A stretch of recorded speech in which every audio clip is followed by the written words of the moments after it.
আসসালামু আলাইকুম। আপনার কি মুখের রুচি নাই? তাহলে এই ভর্তার রেসিপিটা একমাত্র আপনার জন্যেই।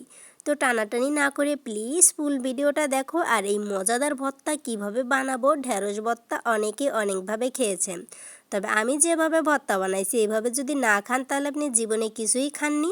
এই ভর্তা করার জন্যে আমার লাগবে পাকা টমেটো আর লাগবে কিছু ভেন্ডি। ভেন্ডিগুলোকে আমি আগের থেকে পরিষ্কার করে নিয়েছি, দেখতে পাচ্তেছো। এখন আমি একটা ছুরির সাহায্যে সুন্দর করে ছোট ছোট করে টুকরো কেটে নেব। ছোটকালে আমার মাকে দেখতাম, আমার মা সবসময় ভেন্ডি ভাজিটা আর ভর্তাটা সবসময় এভাবে করতো। আমার মাকে দেখতাম একটা টমেটো থাকলে টমেটো কেটে দিত, আর আমার মা সবসময় ভর্তা বানাতো এই টমেটোগুলো এভাবে ছোট ছোট করে কেটে ঠিক এভাবে বানাইতো। আমার মায়ের হাতের সেই পুরনো দিনের রেসিপিটা আজকে আপনাদের মাঝে আমি শেয়ার করব। আমার মা তো দুনিয়ায় নাই, তবে আমার মার হাতের রান্না বসে বসে দেখতাম, আর সেটাই কিন্তু মনে আছে আমার মা কিভাবে রান্না করতো। আজকে সেটাই শেয়ার করব। তো চলো, এই যে টমেটোগুলোকেও দেখতে পাচ্ছ একটু বড় বড় করে কেটে নিতেছি। আমার তো মাঝে মাঝে খুবই স্পাইসি খেতে মনে চায়, তখন কিন্তু আমি ভর্তা বানাইনি। যেমন আজকে দুপুরে 6টা-7টা আইটেম ছিল আমার ভর্তার, তবে 2টা রেসিপি করে রেখেছি তোমাদেরকে দেখানোর জন্যে।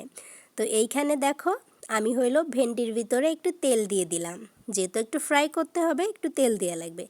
এরপরে জিরে গুঁড়ো দিয়ে দিব অল্প পরিমাণের।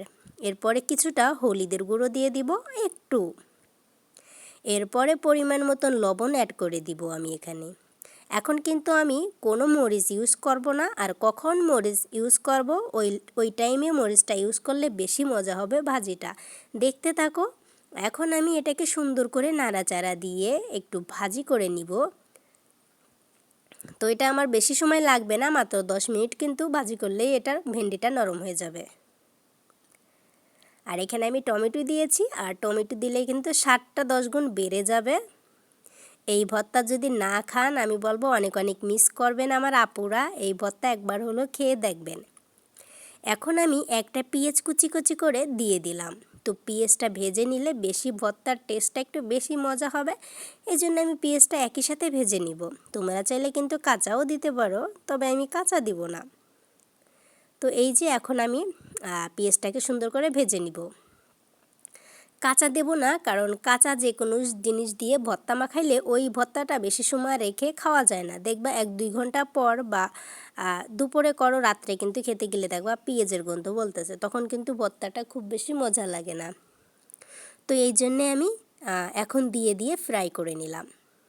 তো দেখতে থাকো আমি কিভাবে করতেছি। কিন্তু আমি কিন্তু নাড়াচাড়া দিতেই আসি যাতে না লেগে যায়, কারণ পুড়ে গেলে কিন্তু পোড়া গন্ধ, তখন কিন্তু আমার ভর্তার টেস্টটা একদমই নষ্ট হয়ে যাবে। আমার হাজব্যান্ড আজকে আমাকে বলতেছিল যে তুমি কিছু আজকে একটু ভর্তা বানাও, তো কী কী ভর্তা পারো। তো আমিও 5 রকমের আইটেমের ভর্তা করেছিলাম সাথে, তো সেটাই আপনাদের মাঝে শেয়ার করতেছি। তো ভাবলাম যেহেতু ভর্তা করতেছি তাহলে আমার আপুদের মাঝেও একটা রেসিপি শেয়ার করি, আমি কিভাবে ভর্তার রেসিপি করি।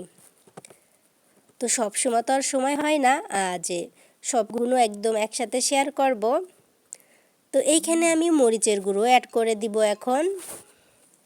এখানে আমি 1 চামচ মরিচের গুঁড়ো দিয়ে দিলাম। আমি কিন্তু লাস্টের দিক মরিচের গুঁড়ো দিয়ে দিছি, কারণ তাহলে মরিচ ভাজার একটা ঘ্রাণ আসবে, এই জন্য আমি লাস্টে দিয়েছি। আর এটা যদি প্রথম দিতাম তাহলে কিন্তু মরিচ ঘ্রাণটা আসতো না, তো এই জন্য আমি লাস্টের দিক দিয়ে দিলাম।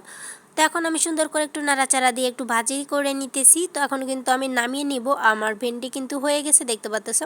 বিশেষ করে অনেকে ভেন্ডি বলে, অনেকে ঢেঁড়স বলে, তো যাই হোক না কেন এটা কিন্তু দেখতে পাচ্তেছো খুব ভালোভাবে কিন্তু ভাজি করা হয়ে গেছে।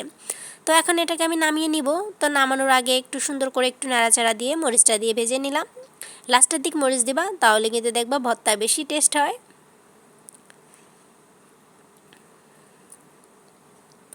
এখন আমি এটাকে নামিয়ে নিয়ে কি করব অবশ্যই দেখতে থাকবেন। আর লাস্টের দিকে এমন একটা জিনিস মিশাবো যেটার জন্য ভর্তার স্বাদ কিন্তু 10 গুণ বেড়ে যাবে। একদমই কাটাকাটি করবেন না, সবাই সাথেই থাকেন।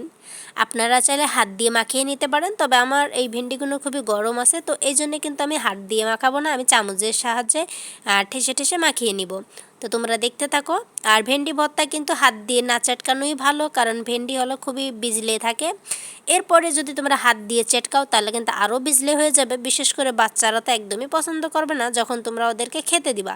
আর এই রকম করে যদি ওদেরকে খেতে দাও ওরা কিন্তু খুব মজা করে খাবে, কারণ ওই বিজলেটা হয়তো অনেকেই পছন্দ করে না, বিশেষ করে আমিও পছন্দ করি না ওই ভেন্ডির যে বিজলে বিজলে হয়। তো এই যে দেখো, আমাদের বাড়িতে আমি দেখেছি আমার মা মাঝে মাঝে সিদ্ধ করতো। তো ওই বিশেষ করে আমার শাশুড়ি মা সেদ্ধ করে ভেন্ডি মাখায়, তো ওটা আমার কাছে খুব বাজে লাগে, কারণ ওটা হলো একদম বিজলে বিজলে, ওটা আমার একদম ভালো লাগে না। তো ভেন্ডি ভাজি সবসময় এরকম করাই উচিত, বেশি হাত দিয়ে চটকাবেন না, আর এইভাবে ভাজি করবেন, দেখবেন দারুণ স্বাদ হবে। এইভাবে চামচের সাহায্যে ঠেসে ঠেসে ভেন্ডিগুলোকে একটু গলিয়ে নিলেই হইতাছে। হাত দিয়ে অত ঠাসার দরকার নাই, গাছ যত শক্তি দিয়ে ভেন্ডি ঠাসার কোনো দরকার নেই। এইভাবে চামচ দিয়ে ঠেসে নেবেন, তাহলে কিন্তু আপনার ভেন্ডির ভর্তাগুলো বিজলেও হবে না, কিছুই হবে না, আরও কিন্তু 10 গুণ স্বাদ হবে। এইরকম ভেন্ডি ভর্তা ফ্যামিলির সবাইকে খাওয়াই দেখেন, ওরা কিন্তু পাগল হয়ে যাবে। কারণ বিশেষ করে মানুষরা কিন্তু এইরকম ভর্তা একটু কমই খায়, কারণ সবাই সেদ্ধ করে ভর্তাটা একটু বেশি খায়, ঝটপট করে বানিয়ে নেয়, কারণ এত তাড়াহুড়া করে এতটা সময় নষ্ট করে মানুষ এগুলো করতে চায় না, শর্টকাটে ভর্তা করে নেয়। তো আমার কথা হলো, যেটা খাবো সেটা খুব ভালোভাবেই খেতে হবে, সুন্দর করে রান্না করে নিতে হবে। তো চামচ দিয়ে দেখতে পাচ্ছ আমি কত সুন্দর করে ভর্তাটাকে মাখিয়ে নিলাম।